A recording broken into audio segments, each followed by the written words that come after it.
matter what religion, what caste, what creed. അദ്ദേഹം സമത്വത്തിന് വേണ്ടി, അദ്ദേഹം തുല്യതയ്ക്ക് വേണ്ടി, നീതിക്ക് വേണ്ടി, മതേതരത്വത്തെ കുറിച്ച് സംസാരിച്ചപ്പോൾ ഈ രാജ്യത്തിലെ എല്ലാ ജനങ്ങൾക്കും വേണ്ടിയാണ്, ഏത് മതത്തിൽപ്പെട്ട ഏത് വിഭാഗത്തിലും പെട്ട എല്ലാ ജനങ്ങൾക്കും വേണ്ടിയാണ് അദ്ദേഹം സംസാരിച്ചത്. It was his dream that those who represent you respect you. മഹാത്മാഗാന്ധിയുടെ സ്വപ്നമായിരുന്നു ഈ രാജ്യത്തെ ജനങ്ങളെ പ്രതിനിധാനം ചെയ്യുന്ന നിങ്ങളുടെ ജനപ്രതിനിധികൾ ഈ രാജ്യത്തെ ജനങ്ങളെ ബഹുമാനിക്കണമെന്നത് മഹാത്മജിയുടെ സ്വപ്നമായിരുന്നു. That those whom you elect to be your representatives, whether in parliament or whether in the assemblies, are people who come to you, who understand your problems, who come to your homes, discuss with you what the solutions can be, and then make policies to help you and to make you progress. അദ്ദേഹത്തിന്റെ സ്വപ്നമായിരുന്നു ജനപ്രതിനിധികളായി പാർലമെന്റിലേക്ക്, നിയമസഭയിലേക്ക് നിങ്ങൾ തെരഞ്ഞെടുക്കുന്നവർ നിങ്ങളുടെ വീടുകളിലെത്തി നിങ്ങളോട് സംസാരിക്കുന്നവർ, നിങ്ങളുടെ പ്രശ്നങ്ങൾ എന്താണെന്ന് മനസ്സിലാക്കുന്നവർ, ഈ പ്രശ്നം പരിഹരിക്കാൻ വേണ്ടി പ്രവർത്തിക്കുന്നവർ, അങ്ങനെയുള്ളവരായിരിക്കണം ജനപ്രതിനിധികൾ എന്നത് അദ്ദേഹത്തിന്റെ സ്വപ്നമായിരുന്നു. And yet today on this very land on which the Mahatma fought for our freedom, ഇന്ന് ഈ രാജ്യത്ത് എവിടെയാണോ മഹാത്മാഗാന്ധി നമ്മുടെ സ്വാതന്ത്ര്യത്തിന് വേണ്ടി പോരാടിയത് ആ നാട്ടിൽ, and on this very land where the indigenous tribal people of Wayanad fought for our freedom, ഇതേ ഭൂമിയിൽ തദ്ദേശീയരായ ആദിവാസി ജനങ്ങൾ എവിടെയാണോ വയനാട്ടിന്റെ ഭൂമിയിൽ ബ്രിട്ടീഷുകാർക്കെതിരെ നമ്മുടെ സ്വാതന്ത്ര്യത്തിന് വേണ്ടി പോരാടിയത് ആ നാട്ടിൽ, as part of India, we see what kind of governance there has been in our country for the last 10 years. അങ്ങനെ ഒരു രാജ്യത്ത് ഇന്ത്യയുടെ ഭാഗമായി നമ്മൾ കണ്ടുകൊണ്ടിരിക്കുകയാണ്. കഴിഞ്ഞ 10 വർഷങ്ങളായി ഈ രാജ്യത്ത് എങ്ങനെയുള്ള ഒരു ഭരണമാണ് നടന്നുകൊണ്ടിരിക്കുന്നതെന്ന് നമ്മൾ കണ്ടുകൊണ്ടിരിക്കുകയാണ്. We have seen the politics of communalism destroy every peaceful, every loving relationship between different religions. നമ്മൾ കണ്ടിട്ടുണ്ട് കഴിഞ്ഞ 10 വർഷങ്ങളായി വർഗീയതയുടെ രാഷ്ട്രീയം, വിവിധ മതങ്ങൾ തമ്മിലുള്ള സാഹോദര്യത്തെ, സമാധാനത്തെ ഇല്ലാതാക്കുന്ന കാഴ്ച ഈ രാജ്യത്ത് നമ്മൾ കണ്ടിട്ടുണ്ട്. They have tried to sow the seeds of fear, of anger, of hatred, of mistrust between different communities. വിവിധ സമുദായങ്ങൾക്കിടയിൽ ഭയത്തിന്റെ, ദ്വേഷത്തിന്റെ, വെറുപ്പിന്റെ വിത്തുകൾ വിതയ്ക്കാൻ അവർ ശ്രമിച്ചുകൊണ്ടിരിക്കുകയാണ്. And have you ever thought of why they do this? നിങ്ങൾ എപ്പോഴെങ്കിലും ആലോചിച്ചിട്ടുണ്ടോ എന്തുകൊണ്ടാണ് അവരിത് ചെയ്യുന്നതെന്ന്? Think of a family. Think of 3 brothers in a family. നിങ്ങൾ ഒരു കുടുംബത്തെ പറ്റി ആലോചിക്കുക, ഒരു കുടുംബത്തിലെ 3 സഹോദരങ്ങളെ പറ്റി ആലോചിക്കുക. And think that they are all working together. Maybe they have a factory or a business or a piece of land, and they all work together happily on that land. നിങ്ങൾ ആലോചിക്കുക, അവർക്ക് ഒരുപക്ഷെ ഒരു ഫാക്ടറി ഉണ്ടാകാം, ഒരു business ഉണ്ടാകാം, ഒരു വ്യവസായം ഉണ്ടാകാം, കുറച്ച് ഭൂമി ഉണ്ടാകാം. അവർ 3 പേരും ഒരുമിച്ച് ചേർന്നുകൊണ്ട് അതിനുവേണ്ടി പ്രവർത്തിച്ചുകൊണ്ടിരിക്കുന്ന ഒരു സാഹചര്യം നിങ്ങളൊന്ന് ആലോചിച്ച് നോക്കിക്കേ. They share equally what they earn so that each of their families progresses together. കാരണം അവർ 3 പേരും എന്തൊക്കെ സമ്പാദിക്കുന്നോ അവർ തുല്യമായിട്ട് പങ്കിടുന്നു. കാരണം എല്ലാവരുടെയും കുടുംബങ്ങൾ ഒരുപോലെ പുരോഗതി പ്രാപിക്കുന്നു. And think that someone one day comes and fills their ears about each other and says that you should not trust your brother because he is going to take more than you, or you should not trust your sister. Think what will happen. ഇങ്ങനെ സന്തോഷമായിട്ട് ജീവിച്ചിരിക്കുന്ന സഹോദരങ്ങളുടെ ഇടയിലേക്ക് നിങ്ങളൊന്ന് ആലോചിച്ച് നോക്കുക. ഒരു ദിവസം ഒരാൾ വന്ന് അങ്ങോട്ടും ഇങ്ങോട്ടും പറഞ്ഞു കൊടുക്കുന്നു, നിങ്ങൾ നിങ്ങളുടെ സഹോദരനെ വിശ്വസിക്കരുത്, കാരണം ആ സഹോദരൻ നിങ്ങളെക്കാൾ കൂടുതൽ സഹോദരന് പൈസ ഉണ്ടാവും, അല്ലെങ്കിൽ സഹോദരിക്ക് ഉണ്ടാകും എന്ന് പരസ്പരം അവരുടെ ഇടയിൽ ഒരാൾ വന്ന് പറയുന്ന അവസ്ഥ നിങ്ങളൊന്ന് ആലോചിച്ച് നോക്കിക്കേ. The strength of that family will be divided. ഇത് നടക്കുമ്പോൾ എന്താ സംഭവിക്കുന്നത്? ആ കുടുംബത്തിന്റെ ഐക്യം, ആ കുടുംബത്തിന്റെ ശക്തി ഇല്ലാതെ അവർ വിഭജിച്ചു പോകും. They will fight. അവർ അങ്ങോട്ടും ഇങ്ങോട്ടും പരസ്പരം പോരാടും. And no family, no country can benefit from this kind of a fight. ഇങ്ങനെ പരസ്പരമുള്ള ഒരു പോരാട്ടത്തിൽ നിന്ന് ഒരു കുടുംബത്തിന് ഗുണമുണ്ടാവില്ല. അതുപോലെ ഒരു രാജ്യത്തിനും അതിനുള്ളിലെ ആളുകൾ പരസ്പരം പോരാടുമ്പോൾ ഒരിക്കലും ഗുണമുണ്ടാവില്ല. If this were to happen in a family, then the person sowing those seeds of mistrust would be the only one who would benefit from the fight. ഇങ്ങനെ ഒരു കുടുംബത്തിൽ ഒരു സാഹചര്യം ഉണ്ടാവുകയാണെങ്കിൽ ആ കുടുംബത്തിലെ ആളുകളുടെ ഇടയിൽ അവിശ്വാസത്തിന്റെ വിത്ത് പാകിയ ആളാണോ ആ ആളിന് മാത്രമായിരിക്കും ഈ കുടുംബാംഗങ്ങളുടെ ഇടയിൽ ഉണ്ടാകുന്ന ഒരു പോരാട്ടത്തിൽ നിന്ന് ഗുണമുണ്ടാവുക. And in the same way this happens in politics. ഇതേ രീതിയിലാണ് രാഷ്ട്രീയത്തിലും നടന്നുകൊണ്ടിരിക്കുന്നത്. When you are told to fight each other, somebody is benefiting. നിങ്ങൾ ഓർക്കുക, നിങ്ങളോട് പരസ്പരം പോരാടാൻ പറയുമ്പോ ആർക്കോ ഇതിന്റെ ഗുണം കിട്ടിക്കൊണ്ടിരിക്കുകയാണ്. Somebody is using your emotions. നിങ്ങളുടെ വികാരങ്ങള് ആരോ ഉപയോഗിച്ചു കൊണ്ടിരിക്കുകയാണ്. And most of the time, it is the one who is sowing these seeds within you that is benefiting. കൂടുതൽ സമയത്തും നിങ്ങളുടെ ഉള്ളിൽ വിദ്വേഷത്തിന്റെ വിഭാഗീയതയുടെ വിത്തുകൾ പാകുന്നത് ആരാണോ അവരാണ് ഇതിൽ നിന്ന് ഗുണമുണ്ടാക്കിക്കൊണ്ടിരിക്കുന്നതെന്ന് നിങ്ങൾ മനസ്സിലാക്കണം. So the result of this kind of politics ruling us at the center for the last 10 years has been that you have been constantly distracted. കാരണം നമ്മുടെ രാജ്യത്തെ കഴിഞ്ഞ 10 വർഷങ്ങളായി ഇത്തരത്തിൽ ഭരിച്ചുകൊണ്ടിരിക്കുന്ന ഒരു രാഷ്ട്രീയത്തിന്റെ റിസൾട്ട്, ഈ രാഷ്ട്രീയത്തിന്റെ ഫലമായി സംഭവിക്കുന്നതെന്ന് വെച്ചാൽ നിങ്ങളുടെ ശ്രദ്ധ എപ്പോഴും നിരന്തരമായി നിങ്ങളുടെ ശ്രദ്ധ വ്യതിചലിപ്പിച്ചുകൊണ്ട് മാറ്റിക്കൊണ്ടിരിക്കുകയാണ്. And while you are distracted, while fear is being sowed in your hearts, somebody else is benefiting. The Prime Minister's big business friends, 5 or 6 of them, are reaping all the benefits of your distraction. നിങ്ങളുടെ ശ്രദ്ധ മാറ്റിക്കൊണ്ടിരിക്കുമ്പോൾ, നിങ്ങളുടെ മനസ്സിലൊക്കെ ഭയം ഇങ്ങനെ വിതച്ചുകൊണ്ടിരിക്കുമ്പോൾ ഇവിടെ കുറച്ചു പേർക്ക് ഗുണമുണ്ടാവുന്നുണ്ട്. ആർക്കാണ്? പ്രധാനമന്ത്രിയുടെ സുഹൃത്തുക്കളായ അതിസമ്പന്നരായ 5 or 6 വലിയ വ്യവസായികൾക്ക് ഇതിന്റെ ഫലം ഗുണമുണ്ടായിക്കൊണ്ടിരിക്കുകയാണ്. Without us even realizing, the public even realizing, all the ports, airports, subsidiaries of PSUs, big road projects, you name it, everything has been handed over to his businessmen. നമ്മൾ ആരും തിരിച്ചറിയുന്നതിന് മുമ്പ്, ഇവിടുത്തെ സാധാരണ ജനങ്ങൾ മനസ്സിലാക്കുന്നതിന് മുമ്പ് ഈ രാജ്യത്തെ തുറമുഖങ്ങൾ, ഈ രാജ്യത്തെ എയർപോർട്ടുകൾ, ഈ രാജ്യത്തെ റോഡുകൾ നിർമ്മിക്കാനുള്ള കരാറുകൾ, അതുപോലെ പൊതുമേഖലാ സ്ഥാപനങ്ങളുടെ അനുബന്ധ സ്ഥാപനങ്ങൾ, ഇതെല്ലാം പ്രധാനമന്ത്രിയുടെ സുഹൃത്തുക്കളായ വലിയ ബിസിനസ്സുകാർക്ക് നൽകിക്കൊണ്ടിരിക്കുകയാണ്. 16 lakh crores of rupees of loans have been written off for them. അവരുടെ 16 ലക്ഷം കോടി രൂപ വരുന്ന കടങ്ങൾ എഴുതി തള്ളുകയുണ്ടായി. And what about the farmers of our country?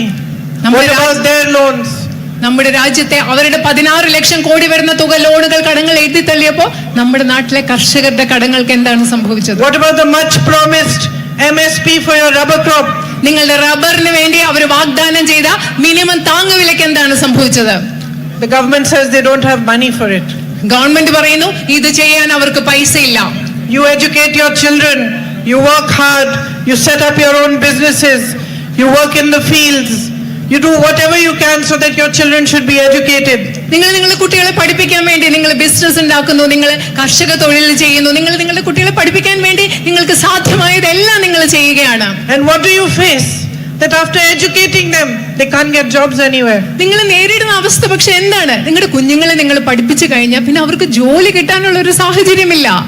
Because there is no focus on manufacturing, there is no focus on small businesses. All these shops I see in front, the ice store, this one, Diadem Medicals, the bakery, the Fusion World, all these are your small businesses. What has happened in the last 10 years? First you had demonetization, then you got GST, which has confused you and created all sorts of hurdles before you.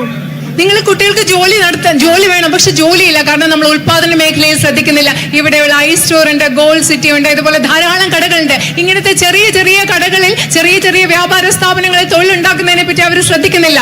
ഗവൺമെന്റിന്റെ not നിരോധനവും GSTയും ഒക്കെ വന്ന ശേഷം, ചരക്ക് സേവന നികുതിയൊക്കെ വന്ന ശേഷം ഈ ചെറിയ സ്ഥാപനങ്ങളെ, വ്യാപാര സ്ഥാപനങ്ങളെ മുഴുവൻ ആശയക്കുഴപ്പത്തിലാക്കുകയാണ് ഉണ്ടായത്.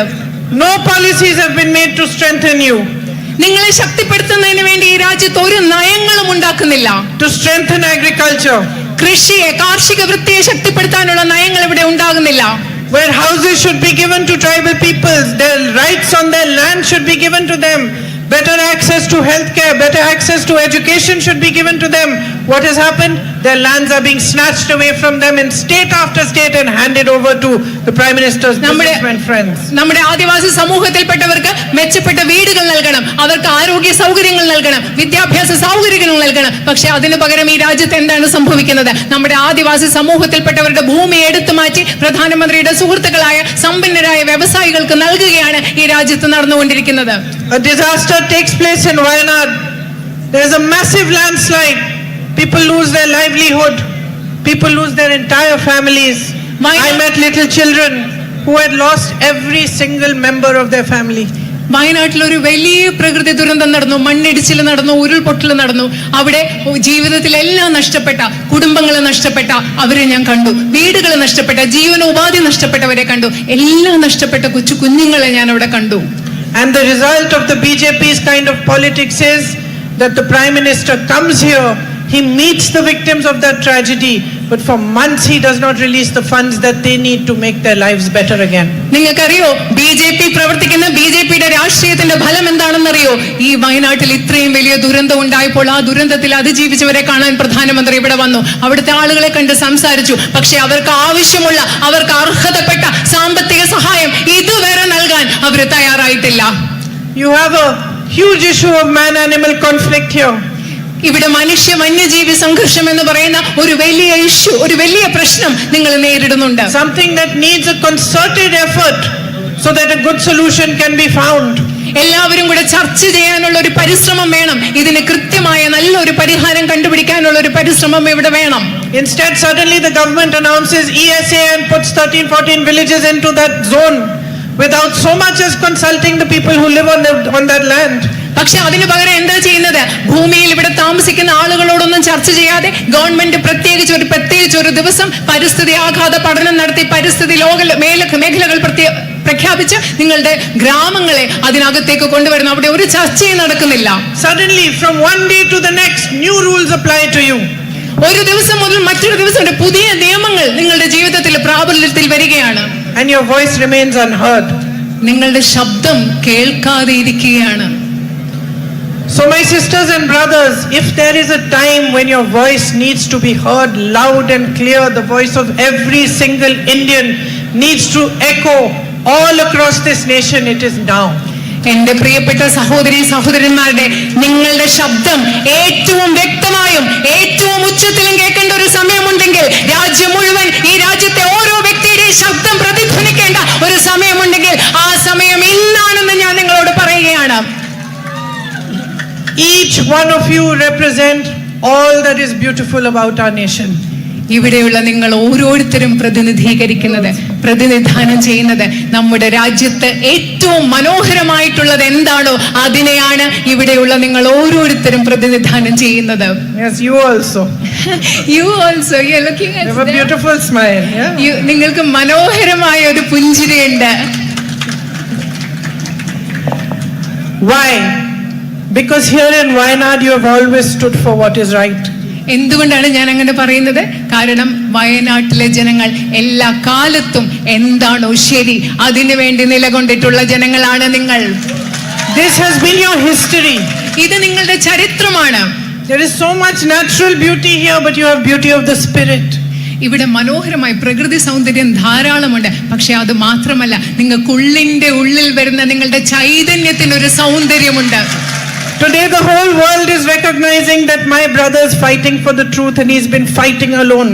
ഇന്ന് ലോകം മുഴുവൻ തിരിച്ചറിയുകയാണ് എന്റെ സഹോദരൻ സത്യത്തിന് വേണ്ടി പോരാടിക്കൊണ്ടിരിക്കുകയാണ്, സത്യത്തിന് വേണ്ടി അദ്ദേഹം തനിയെ പോരാടിക്കൊണ്ടിരിക്കുകയാണെന്ന് ഇന്ന് ലോകം മുഴുവൻ തിരിച്ചറിയുന്നു. But you, my sisters and brothers, recognized it the minute you saw his face. പക്ഷേ ലോകം മുഴുവൻ ഇന്നത് തിരിച്ചറിയുമ്പോൾ എന്റെ സഹോദരന്മായ നിങ്ങൾ ഓരോരുത്തരും അദ്ദേഹത്തിന്റെ മുഖം കണ്ട നിമിഷം അദ്ദേഹം സത്യത്തിന് വേണ്ടി പോരാടുന്ന ആളാണെന്ന് നിങ്ങൾ തിരിച്ചറിഞ്ഞു. You are the light that the whole of India should see. Where Hindus, Muslims, Christians live as brothers and sisters. No fighting, no anger, no hatred. നിങ്ങൾ ഇന്ത്യ മുഴുവൻ കാണേണ്ട പ്രകാശമാണ് ഇവിടെയുള്ള ജനങ്ങൾ. ഇവിടെ ഹിന്ദുവും മുസ്ലിം ക്രിസ്ത്യാനിയും ഒരു പ്രശ്നവുമില്ലാതെ ഒരുമിച്ച് സാഹോദര്യത്തോടെ ജീവിക്കുന്ന നിങ്ങൾ എന്ന് പറയുന്നത്. You are the dream that Mahatma Gandhi dreamt. Mahatma Gandhi കണ്ട സ്വപ്നമാണ് നിങ്ങൾ, ഇവിടെയുള്ള വയനാട്ടിലെ ജനങ്ങൾ. And here, standing here on this stage in front of you, I can tell you from my heart, there is no greater honor for me than to be given the chance to represent you in Parliament. ഇന്ന് ഈ സ്റ്റേജിൽ നിങ്ങളുടെ മുമ്പിൽ നിന്ന് എനിക്ക് പറയാൻ കഴിയും, നിങ്ങളെ ഇന്ത്യൻ പാർലമെന്റിൽ പ്രതിനിധീകരിക്കുക എന്നതിലുപരി അതിലും വലിയ ഒരു ആദരവ് എനിക്ക് കിട്ടാനില്ല എന്ന് എനിക്ക് നിങ്ങളോട് പറയാൻ സാധിക്കും. Plus, I have been a housewife now for 30 years, more than 30 years. So I have a really loud voice. My husband will tell you. ഞാൻ 35 വർഷമായി വീടൊക്കെ നോക്കുന്ന ഒരു വീട്ടമ്മയാണ്. അതുകൊണ്ട് എനിക്ക് നല്ല ശബ്ദമുള്ള ഉയർച്ചയുള്ള ഒരു ശബ്ദമുണ്ട്. എൻ്റെ ഹസ്ബൻഡ് അത് നിങ്ങളോട് പറയും. And when I fight, sisters, I really fight. ഞാൻ ഫൈറ്റ് ചെയ്യുമ്പോൾ ഉണ്ടല്ലോ എൻ്റെ സഹോദരിമാരെ, നിങ്ങൾക്ക് അറിയാവുന്ന പോലെ ഞാൻ നല്ല ഫൈറ്റ് ചെയ്യുമ്പോൾ, യുദ്ധം ചെയ്യുമ്പോൾ, വഴക്കുണ്ടാക്കുമ്പോൾ ഞാൻ നല്ല ശക്തമായിട്ട് പോരാടുന്ന ആളാണ്. So you have a fighter here for you. If you choose to support me and you choose to make me your MP, I will not disappoint you. I will raise your voice on every platform. നിങ്ങൾക്ക് അതുകൊണ്ട് എൻ്റെ സഹോദരിമാരെ, നിങ്ങൾക്ക് ഇവിടെ ഒരു പോരാളിയുണ്ട്. നിങ്ങൾക്ക് വേണ്ടി പോരാടാനുള്ള ഒരു പോരാളി ഇവിടെയുണ്ട്. നിങ്ങളുടെ ശബ്ദം ഇന്ത്യൻ പാർലമെന്റിലും എല്ലാ വേദികളിലും ഞാൻ ഉയർത്തും. നിങ്ങളെ ഒരിക്കലും ഞാൻ നിരാശപ്പെടുത്തുകയില്ല. But you have already accepted me as your family, and you are, as I said, my sisters and brothers. So I have already dedicated myself, and I want you to know that I will be committed to you for the rest of my life. പക്ഷേ നിങ്ങൾ ഇപ്പൊ തന്നെ നിങ്ങളുടെ കുടുംബമായിട്ട് എന്നെ ഉൾക്കൊണ്ടു, നിങ്ങളുടെ കുടുംബമായിട്ട് എന്നെ അംഗീകരിച്ചിരിക്കുന്നു. ഞാൻ നിങ്ങളോട് ഇപ്പൊ തന്നെ നിങ്ങളുടെ സേവനത്തിൽ ഞാൻ എന്നെ സമർപ്പിച്ചിരിക്കുകയാണ്. ഞാൻ എല്ലാ കാലവും നിങ്ങളോട് പ്രതിബദ്ധതയുള്ളവളായിരിക്കും എന്ന് ഞാൻ നിങ്ങളോട് ഉറപ്പ് നൽകുകയാണ്. നിങ്ങളുടെ സേവനത്തിന് വേണ്ടി ഞാൻ എന്നെ സമർപ്പിക്കുകയാണ്. Thank you for all the love you have given me and all the respect you are giving me. I will not let you down. നിങ്ങൾ നൽകിയ എല്ലാ സ്നേഹത്തിനും ബഹുമാനത്തിനും ഞാൻ നന്ദി പറയുന്നു. നിങ്ങളെ ഞാൻ ഒരിക്കലും നിരാശപ്പെടുത്തുകയില്ല. Thank you. നന്ദി.